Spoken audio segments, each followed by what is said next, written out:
In this lesson, I'm going to show you some beautiful chord voicing techniques and soulful melodic embellishments that we can use when playing jazz, blues, and other styles of improvised music. So let's start in the key of C major. Here is the C major scale.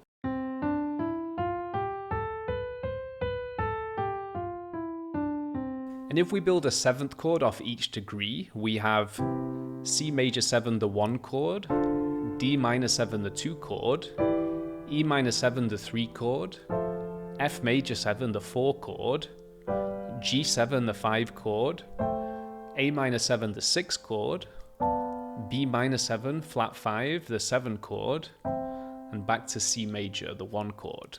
So whilst we can create progressions with these basic chords, we also have the creative freedom to change the chord qualities to create more interesting harmonic and melodic possibilities. In particular, we can change the minor chords to dominant chords, and this will give us a bluesier, more soulful sound. So let's see how this works. The progression I'm going to show you is called the 1-6-2-5 progression. So again, if we look at the simple diatonic 7th chords, we're going to take the 1 chord, which is C major 7, the 6 chord, A minor 7, D minor 7, the 2 chord, the 5 chord G7, and that takes us back to the 1 chord. So instead of playing the C major 7 like this, we're going to play the root and 5th in the left hands, and if you can reach, we can also play a 10th interval here, so either like this or with the 5th. And this is basically the triad, but notice it's spaced out like this. Don't worry if you can't reach this 10th interval, these progressions still sound awesome if you just play the root and 5th down here, but if you can reach this, it will add a bit more weight into your left hand. So that's our left hand configuration, either this or this. Our right hand is going to play the 5th of the chord, so here is a C triad, and notice the 5th is doubled on either side of my right hand. In the middle, I'm targeting the 3rd, but I'm going to slide up into it like this. So here's how the first chord sounds. Then for the second chord, we're going to move to the 6, which diatonically is an A minor 7. But we're going to play this as a dominant chord, so we just raise that minor 3rd, so there's an A7. Even still, this sounds a little plain, so we're going to add a few adjustments. Firstly, I'm going to take the 5th and raise it to the sharp 5. I'm then going to move the 7 up to the root, so now I'm basically playing an A sharp 5 triad with the root on each side, and then in my left hand I'm going to put the 7 down here. So that 7 would be here, but notice now I've put it underneath. And in my left hand, I'm going to double the root and 3rd, so that gives us this big sound. And if we listen to the difference, A7, or this big A7 sharp 5, we can hear this one has a lot more character. Then for the 2 chord, which is D minor, instead of just playing a D minor 7, we could play a D minor 9, but what I like to do is play a D9, so a dominant chord. I just again raise the minor 3rd up a half step. This just has a little bit more of a bluesy character. So now our chords are C major, or just like this, to an A7 with a sharp 5, and then down to a D9. And then for our 5 chords, I'll show you a trick here. When we move to the 5 chord, this would be a G7 in simple terms, but we're coming from here, and if we just move those 3 notes down in our right hands and move the root note to G, we then get a G7, so root 7, 3, 13, and flat 9. So listen to how beautifully that voice leads. And then back to our 1. So the chords are the 1 chord to the 6, down to the 2, then to the 5, and then to the 1. So you'll notice that in my introduction I also added some bluesy embellishment, so let's talk about this. This progression is in the key of C major, so all of these chords point to C major. We have the A7, to the D7, to the G7, and then when we hit C major, it sounds like we're back home. So one useful trick is to take the major pentatonic scale of the 1 chord, C, and if we add that minor 3rd in there, we get what some people call the major blues scale. So if we look at that first chord, I'm actually using those notes from this scale to add the embellishment over the C major. And then when we move to the A7, I go up chromatically, up here.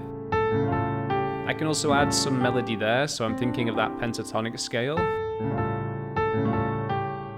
And then here we have lots of options. What I like to do is play, and again, look at the notes. And then it's all in that scale. Some other options we could play. And again, it's all in this C scale. So we have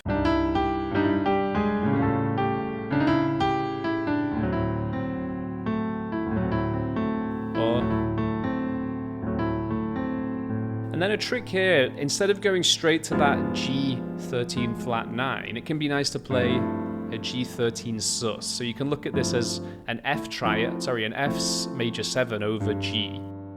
Or this could be a major 7 off the 7 of the chords, and then we have that voice leading. You can flick up here, and then into our 1 chord. So from the top,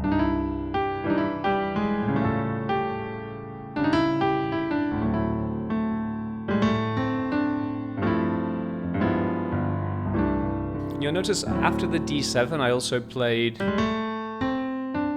and then into the G13 sus.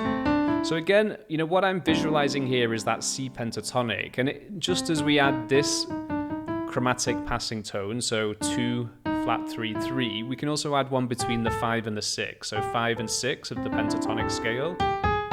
So we have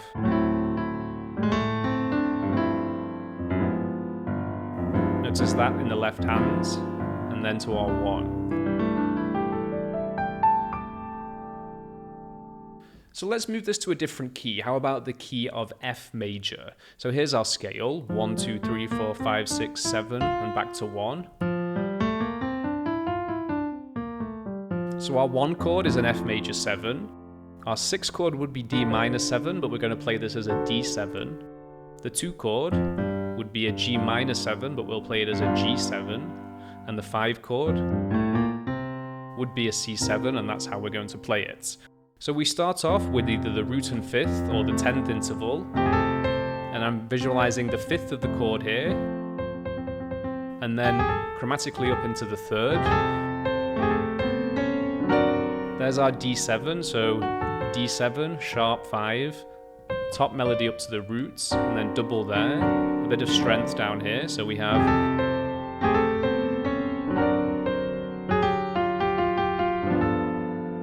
and so now the scale, because we're moving to F, we're in the key of F. I'm thinking of the F pentatonic with that flat 3. So we have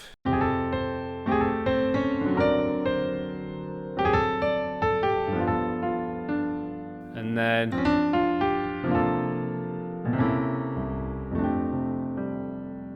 another cool example I can show you is this one.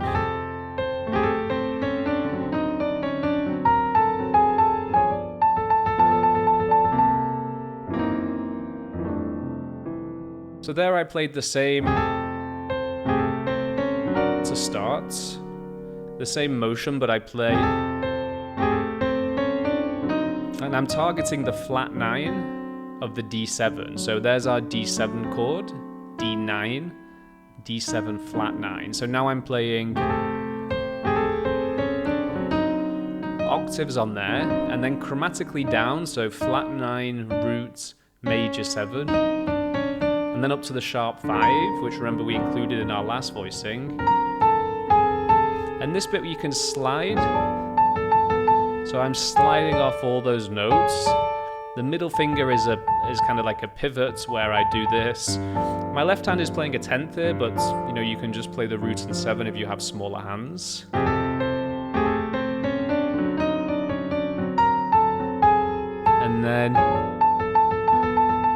And then that can go to the same voicing we did earlier, so C13 flat 9. And then the passing chord, here's an F or G flat 7 with the sharp 11 and the 13, and that goes down to F major or F7. So all together.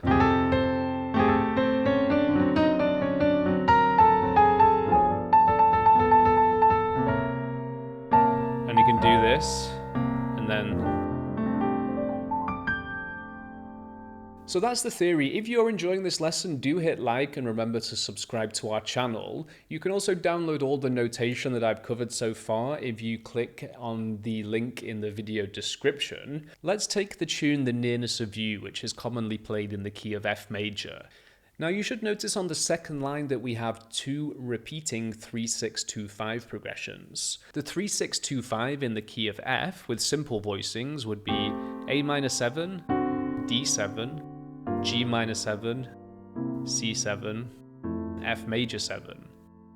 Now notice the A minor 7, if we put an F on the bass, we have an F major 9. So this line that I've showed you, we could also play starting with an A minor. So then it's... and then...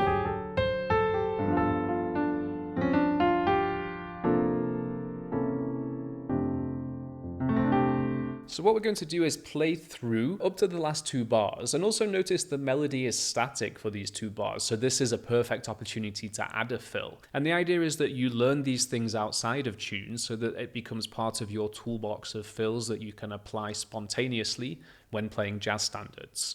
So I'll play through the tune The Nearness of You, and then we'll add this as a fill at the end. From the top.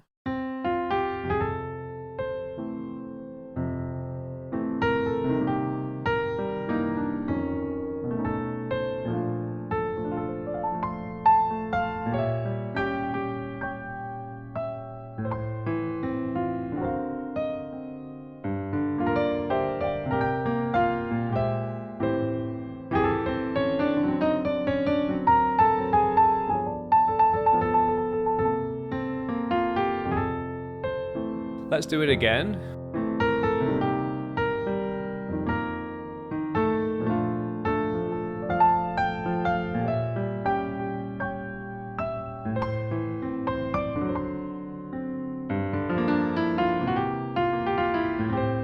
Now let's do the other variation.